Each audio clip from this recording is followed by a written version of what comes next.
I am falsely accused of cheating by my wife, and for a long time, it felt like the end of my life. I'm Alex. I met Sarah when I was 23.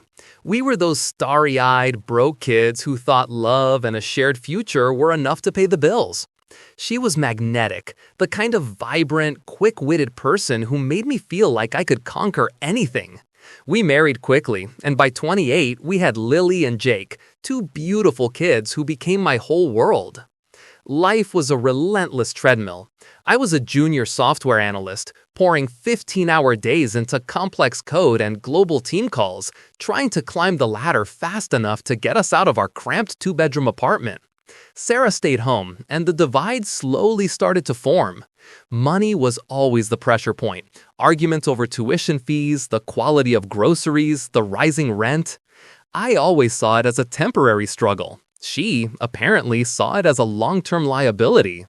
Then came the night the world went silent. I came home after a brutal 48-hour sprint to meet a major deadline for a Japanese client. My mind was fried, but I was riding that high of a successful deliverable. The house was quiet. Too quiet. Sarah was sitting in the dining room, phone in hand, the glow of the screen illuminating a face colder than I'd ever seen it. "You're having an affair," she stated, not asked. The accusation hit me like a physical blow. I was stunned. "What are you talking about, Sarah? I've been locked in a conference room for 2 days. Who on earth would I be sleeping with?" She shoved the phone toward me. It was a screenshot of a text chain. Group messages with my development team discussing a late-night debugging session.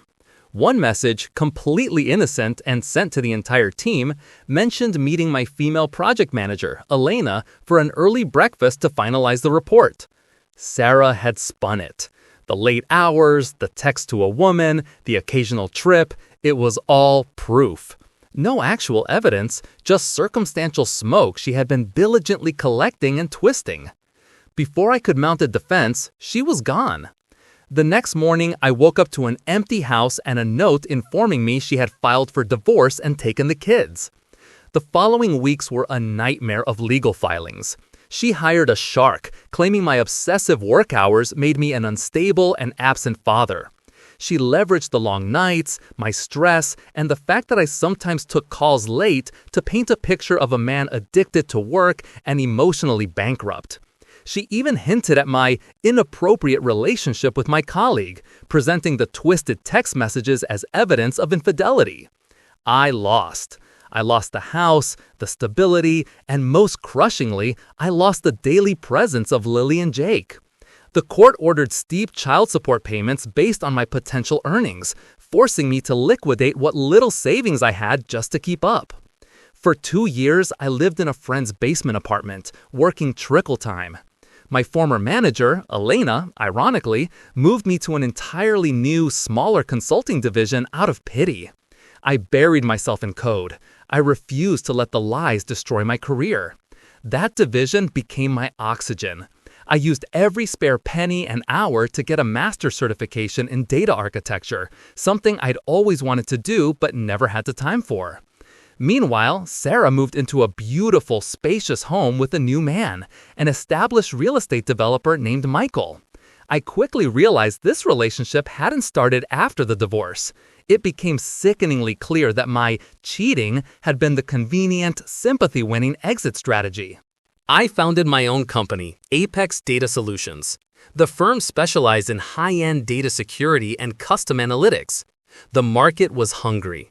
I worked 12-hour days, 7 days a week, fueled by resentment and the desperate need to build a fortress of success my kids could one day visit. Within 5 years, I was no longer a struggling analyst.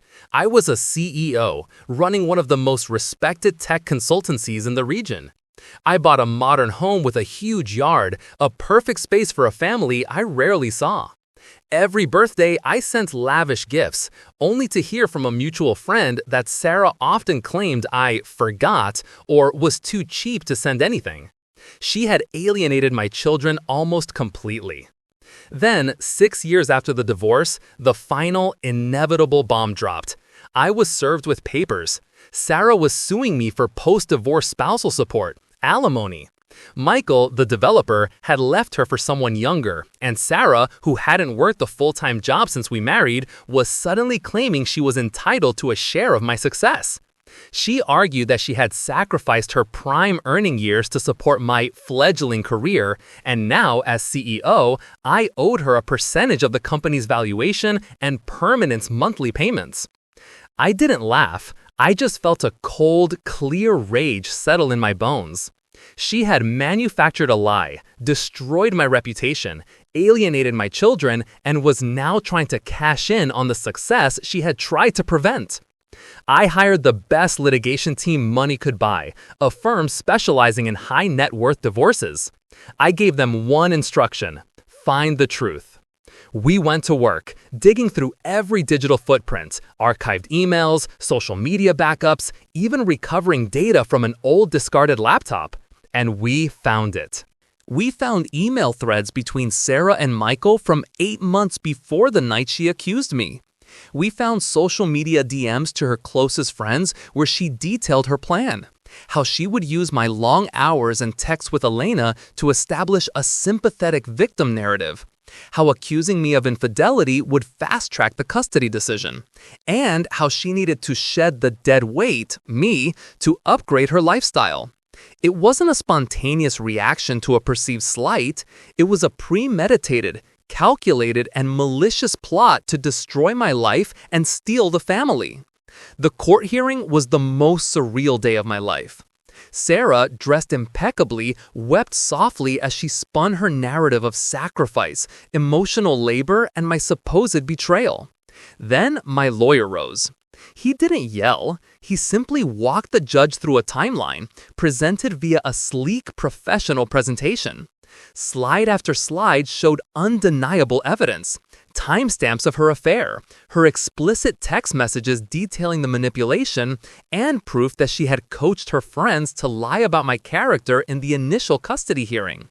The color drained from Sarah's face as her carefully constructed reality dissolved. The judge, an older, stoic woman, was openly furious. She didn't just deny the alimony claim, she scorched it. Citing Sarah's egregious pattern of fraud and perjury, she ordered Sarah to pay my legal fees, which amounted to over $70,000, and sanctioned her for obstruction. Sarah's boyfriend, Michael, cut her off the moment the verdict was handed down. The gravy train had turned into a toxic spill. My real victory, however, began the next day. I immediately filed to modify custody based on parental alienation, citing the judge's findings of fraud. It was a long, painful process, but 6 months later, I was awarded joint custody for the first time in 7 years. Lily was 13 and Jake was 11. They were strangers. They were quiet, reserved, and clearly terrified of saying the wrong thing. They had been fed a diet of lies about me, that I was dangerous, that I didn't care, that I was the reason the family broke up. I knew I couldn't undo 7 years of damage in a single weekend. I made a silent vow. I would never use the truth about Sarah as a weapon against her in front of the kids. My job was to rebuild, not tear down. I just showed up. Every Friday pickup, every soccer game, every school project. I took Lily to museums and talked about the books she loved. I coached Jake's Little League team, even though I knew nothing about baseball. Brick by brick, the walls came down. About a year later, sitting in the backyard I had built for them, Lily put down her book. "Dad," she said, her voice small, "did you really abandon us? Did you cheat on Mom?" I looked at my daughter, the person I had fought so hard for, and took a deep breath. "No, sweetie, I never cheated on your mother, and I never, ever abandoned you. I think your mother was very unhappy, and she made some terrible, confusing choices that hurt everyone. But you need to know this. I have loved you both since the moment you were born, and that has never stopped, not for one single second." She looked at the ground, then back up at me, and I saw a lifetime of doubt lift from her eyes. She just nodded and went back to her book. That night, I cried tears that were 7 years overdue. It was the moment I finally reclaimed my narrative and my children's love. Today, life is a triumph of patience. Apex Data Solutions is thriving. I have a fantastic new partner, Amelia, who understands what real partnership means. Lily is applying for colleges, and Jake wants to join my company someday.